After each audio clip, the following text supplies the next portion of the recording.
Assalamualaikum warahmatullahi wabarakatuh. Alhamdulillahirabbil alamin. Allahumma shalli ala sayyidina Muhammad wa ala ali sayyidina Muhammad. Kali ini saya bagikan kisah nyata diangkatnya wali mastur di akhir zaman. Wali mastur itu adalah wali Allah yang status kewaliannya disembunyikan oleh Allah, disembunyikan dengan sifat kemanusiaannya. Secara lahiriah hidup berdampingan dengan masyarakat, tetapi status kewaliannya dirahasiakan dengan perilaku seperti pada umumnya orang.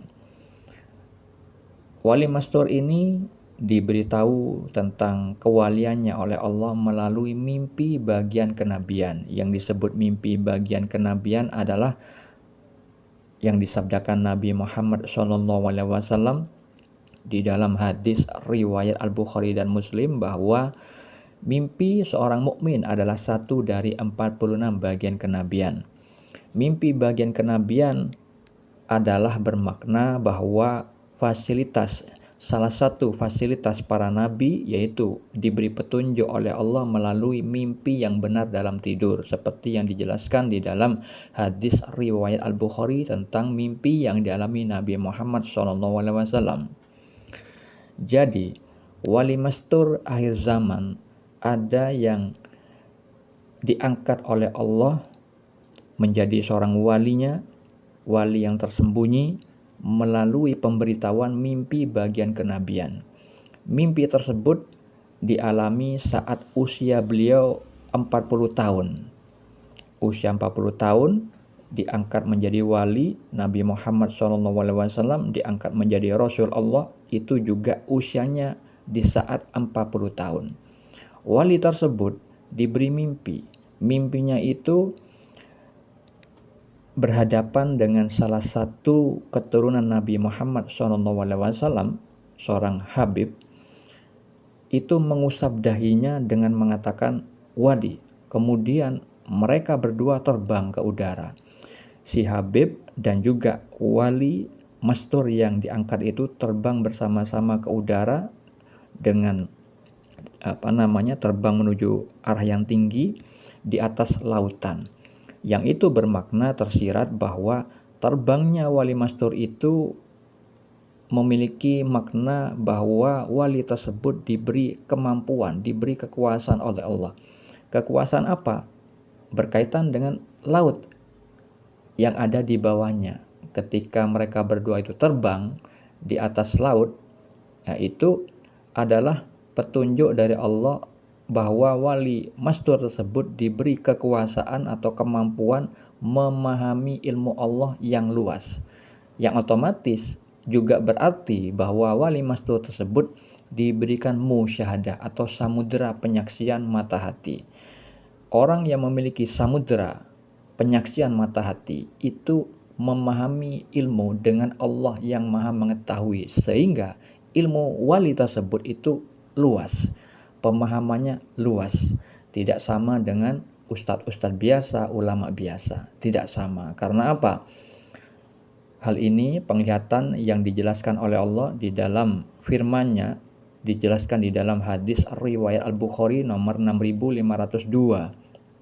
Allah berfirman, "Aku menjadi pendengarannya yang ia gunakan untuk mendengar, penglihatannya yang ia gunakan untuk melihat, dan seterusnya." Nah, itu maksudnya tajalli. Allah menampakkan perbuatannya kepada kekasih Allah tersebut, melihatnya bukan dengan mata lahiriahnya, tetapi melihat dengan kekuasaan Allah, dengan tajalli. Tajalli itu adalah penampakan perbuatan, penampakan kekuasaan kepada wali. Nah, itu tentang musyahadah. Jadi wali tersebut diangkat oleh Allah menjadi seorang wali saat usia 40 tahun dengan pemberitahuan seperti itu. Dahinya diusap, kemudian terbang di atas lautan. Jadi, kenapa kok dahinya diusap di area tengah? Itu maksudnya mengusap kejahilan, kebodohan antara mata kanan dan kiri itu. Kalau misalkan Anda melihat simbol Dajjal, itu simbol kekafiran itu ada di tengah-tengah antara mata kanan dan kiri. Nah, itu maknanya secara tersirat, Dajjal itu perilakunya menyebarkan campur aduknya antara hak dan batil. Ketika mata kanan itu adalah simbol kebenaran, mata kiri adalah simbol kejelekan, maka kalau Dajjal muncul itu akan akan nampak fitnah yang menyebar, salah satunya dicampur adukkan antara yang hak dan batil. Yang benar dan yang salah itu dicampur aduk. Makanya kafirnya itu simbolnya di dahi bagian tengah. Nah, di dalam visual diangkatnya seorang wali tersebut, Allah visualkan di dalam mimpi itu diusap dahi bagian tengah bersamaan dengan lisannya. Salah satu keturunan Nabi itu mengatakan wali. Nah, itu dengan jelas. Nah, kemudian setelah itu si wali tersebut kan di dalam kehidupan nyatanya itu tidak percaya tentang kewalian tersebut. Beliau menangis. Menangis bukannya bangga diangkat menjadi seorang wali, nangis. Karena apa? Merasa tidak pantas melihat keburukan-keburukannya, kehinaannya. Nah, itu seseorang yang benar ketika ditunjuk sebagai wali. Kemudian karena wali tersebut itu masih tidak mempercayai kewaliannya, diberi mimpi lagi berikutnya. Ketika ada orang tidak sopan di visual mimpi, orang itu bohong kepada wali tersebut. Kemudian orang yang berbohong itu dihukum oleh Allah, dimatikan oleh Allah melalui ular yang berbisa. Dia mati karena ular berbisa, dan si wali tersebut di dalam mimpi itu tidak merasa bersalah dan dia mengetahui bahwa itu adalah hukuman dari Allah. Itu mimpi yang kedua. Kemudian mimpi yang ketiga menunjukkan bahwa beliau itu wali mastur, wali tersembunyi. Diperlihatkan di dalam mimpi yang lain, beliau itu berada di dalam sebuah ruangan.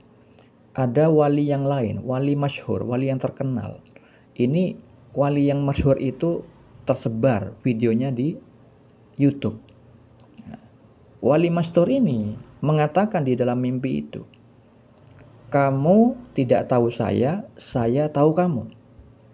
Ya, seperti itu mimpinya. Yang itu bermakna bahwa si wali yang bermimpi ini ditakdirkan oleh Allah wali masyhur. Karena wali masyhur itu dikatakan tidak tahu tentang dirinya, sedangkan dirinya itu tahu tentang wali masyhur tersebut. Lalu mimpi berikutnya diperlihatkan lagi wali yang masyhur itu, orang yang sama, muncul di dalam mimpinya itu. Si wali masyhur ini visual mimpinya salim, berjabat tangan, mencium tangannya si wali masyhur. Kemudian di telinganya wali masyhur itu dibisiki oleh wali masyhur tersebut, mengatakan, aku tahu kewalianmu. Nah, itu maknanya wali masyhur ini kalau bertemu dengan wali yang lain itu tawadhu. Dengan apa? Dengan simbol berjabatan tangan, dicium tangannya wali masyhur itu, kemudian kedekatan antara mereka dengan bisikan di telinganya, aku tahu kewalianmu. Nah, itu bermakna wali yang membisikkan aku tahu kewalianmu itu, itulah wali masyhur, sedangkan yang dibisiki itu adalah wali masyhur. Pada mimpi yang lain, si murid dari wali masyhur itu diberitahu juga melalui mimpi bahwa si murid itu tadi berada di tangga tertinggi bersama satu orang yang wajahnya disamarkan. Dikatakan di dalam mimpi itu tanpa wujud ada suara mengatakan, kamu bersama orang yang tertinggi. Di dalam mimpi itu juga ada Nabi Muhammad SAW sedang rebahan tidur di bawah. Sedangkan mereka berdua itu ada di tangga tertinggi. Yang artinya murid itu dibimbing oleh Allah melalui wali yang tertinggi dan kedudukannya dekat dengan Nabi Muhammad SAW. Seperti itulah kisah mimpi, beberapa petunjuk dari Allah untuk meyakinkan si wali masyhur tersebut supaya benar-benar mengerti bahwa dirinya itu adalah wali Allah yang tersembunyi. Semoga bermanfaat. Assalamualaikum warahmatullahi wabarakatuh.